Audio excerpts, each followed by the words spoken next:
Pinaglalamayan na ngayon ng kanyang mga kaanak at kaibigan at mga katrabaho ang isang sundalo matapos masangkot sa aksidente sa Bansalan, Davao del Sur noong nakaraang linggo. Sa ulat mula sa Bansalan Municipal Police Station, kinilala ang biktima na si Corporal Winston John Cervera o mas kilala bilang Balong, 32 anyos, kasapi ng 39th Infantry Battalion na nakabase sa Makilala, North Cotabato at residente naman ng Barangay Inak, Magpet, North Cotabato.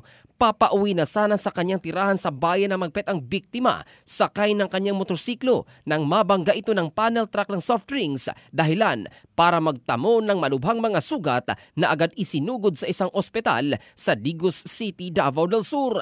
Na-comatose pa ang biktima bago tuluyang binawian ng buhay. Naulila ni Corporal Cervera ang 3 nitong maliliit na anak.